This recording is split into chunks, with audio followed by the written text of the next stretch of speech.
과거의 겨울철에 3한 4온이라는 말이 있죠. 3일은 춥고 4일은 따뜻하단 그런 말인데요. 지금 현재는 3한 3입니다. 3일은 춥고 4일은 미세먼지, 즉 겨울철에 미세먼지가 집중이 된다는 말인데요. 그래서 정부는 서울, 경기, 인천, 수도권에 미세먼지 계절관리제를 시행합니다.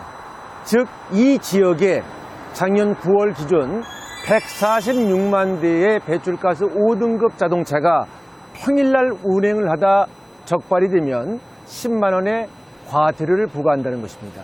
그런데 정부가 왜 이렇게 미운 오리처럼 배출가스 5등급 자동차의 운행 제한을 하느냐? 이것은 바로 미세먼지 그리고 1급 발암물질을 내뿜는 자동차이기 때문에 퇴출을 하겠다는 정부의 의지입니다.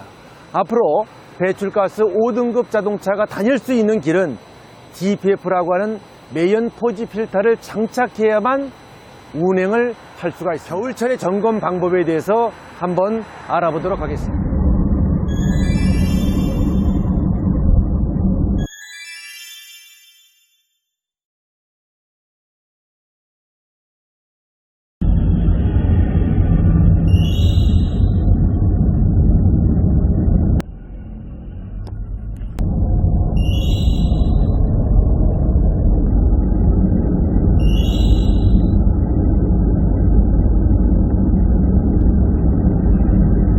경우는 굉장히 드문 경우인데, 이런 경우는 이 필터를 정기적으로 제때에 클리닝을 하지 않고 그것이 반복되다 보면 그 피로도가 쌓이고 그 압력에 의해서 이 필터가 파손이 되는 경우에 이를 수가 있습니다.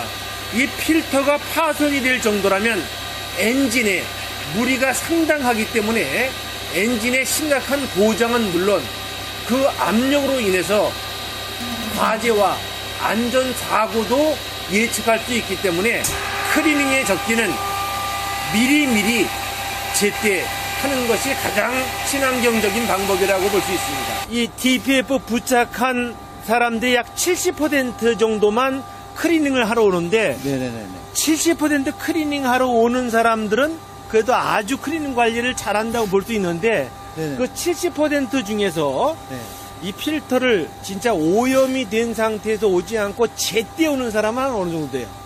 제때 오시는 분들은 한 30% 정도 그렇죠. 되시는 것 같아요. 그러니까 결과적으로 이제 필터가 막히고 차에 이상이 있어서 클리닝을 하러 오는 건데, 이 만약 클리닝을 하지 않고 무리한 상태에서 이 필터가 막힌 상태에서 계속 주행하면 어떤 현상이 나타나나요?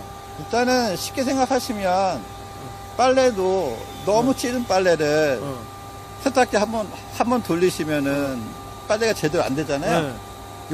저것도 마찬가지로 뭐 원래는 1년에 한 번씩은 하셔야 되는데 3년에 한 번씩 오시면은 큰 효과를 볼 수가 없어요. 클리닝도 제대로 되지 않고 그로 인한 무리가 다 엔진으로 전달이 된다 이거죠? 그렇죠.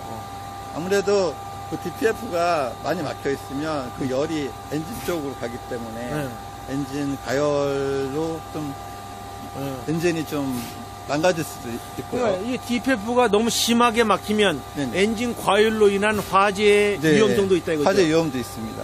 대부분 고속도로에서 화물차들이 화재가 났을 때는 저 원인이라고 보시면 됩니다. 자동차 검사에서 디젤 차들이 매연이 90% 나온 차량도 있습니다. DPF만 장착을 한다고 해서 다 끝나는 게 아니라 내 차에서 나오는 매연의 양이 최소한의 매연이 나오게끔 만들고 나서 DPF를 장착을 하셔야만이 효과가 있습니다. 경유, 휘발유 LP 자동차 중에서 겨울철에 가장 큰 골칫덩어리는 경유 자동차고, 또 경유 자동차 중에서도 배출가스 5등급 노후 경유차입니다. 이 배출가스 5등급 노후 경유차는 겨울철이 됐을 때 배견, 흑연이 나오는지, 엔진 오일의 소모는 없는지, 그리고 자동차의 상태가 정상인지를 반드시 점검해야만 겨울철에 고장 없이 또한 미세먼지를 줄이면서 운행할 수가 있습니다.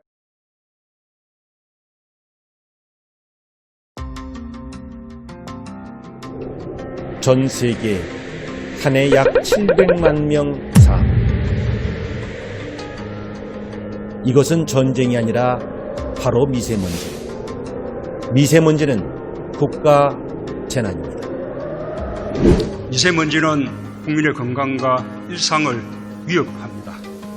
2022년까지 미세먼지 배출량을 30% 이상 줄여낼 것입니다.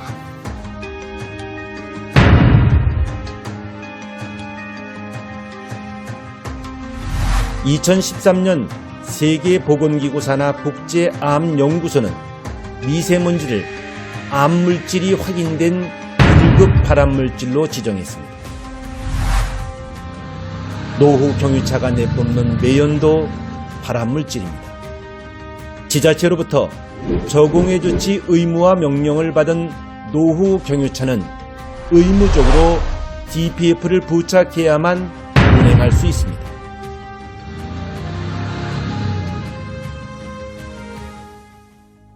미세먼지 보지 필터 DPF 잘만 관리하면 80%까지 매연을 줄입니다.